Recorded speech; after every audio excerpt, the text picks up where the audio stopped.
Fala pessoal, como é que a gente faz aqui para alterar a fórmula de medida, tá? Conforme a gente seleciona a dimensão do gráfico, se você tiver dimensões alternativas. Vamos dar uma olhada aqui para ver como é que a gente faz isso. Eu tenho aqui um gráfico convencional, ele tem uma medida e uma dimensão. Eu quero manter ele com apenas uma medida, tá? Então eu vou chamar aqui de medida. Porém, eu quero inserir dimensões adicionais, né? Dimensões, outros tipos de dimensões que as pessoas podem escolher. Bom, eu estou aqui com a minha base de dados de sempre. Eu vou escolher aqui aquelas dimensões, bom, meio que de sempre, né? Agrupamento. E outra dimensão que eu vou querer é a dimensão de setor. Eu vou estar mudando aqui o título de uma delas, só para vocês verem que a referência é em cima do label, tá bom? Então, em vez de setor aqui, eu vou colocar área, tá bom? Então, eu tenho agrupamento e área. E mês também. Para alterar a medida, uma medida só, conforme a gente vai alterar aqui as dimensões, o que eu vou fazer? Eu vou utilizar a função getObjectDimension. Tá? Então, aqui a gente tem a medida. Vou colocar aqui a getObject só para vocês verem o que ela retorna. getObjectDimension. Em caso de tabela, o número que a gente coloca aqui é, começando do zero, qual a dimensão que você quer trazer, tá? Qual o nome da dimensão que você quer trazer. No caso de gráfico de barra ou gráfico de linhas, por exemplo, a gente só tem uma dimensão, né? Às vezes tem mais, mas normalmente a gente tem uma dimensão, então vou colocar aqui o número 0, que é a dimensão que eu tenho aqui, a dimensão 1.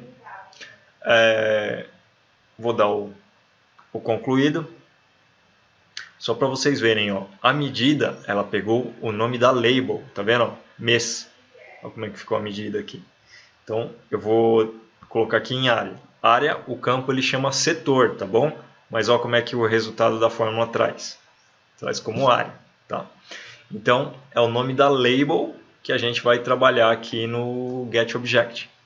Tudo bem? Que vai trabalhar com os ifs, né? Ou com pick, como você preferir. Bom, então, essa aqui é a função. A gente vai estar utilizando ela. Eu vou voltar aqui a label da minha medida para medida. Medida, aplicar. E agora eu vou vir aqui na minha expressão. E na minha expressão, eu vou trabalhar com if. Tá?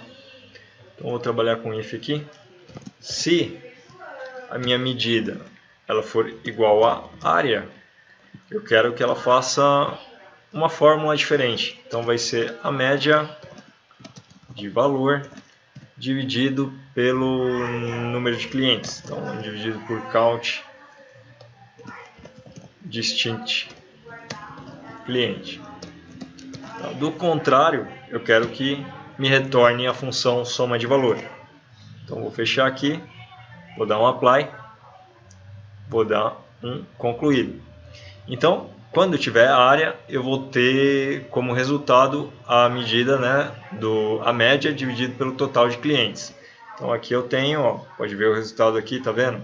Aqui eu tenho na minha legenda também, né, a soma de valor, mas eu tenho também a minha medida 5,9, 5,9, 5,83, 5,81, tá?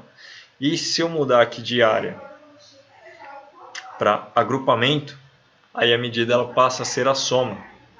Ó, tá vendo a medida?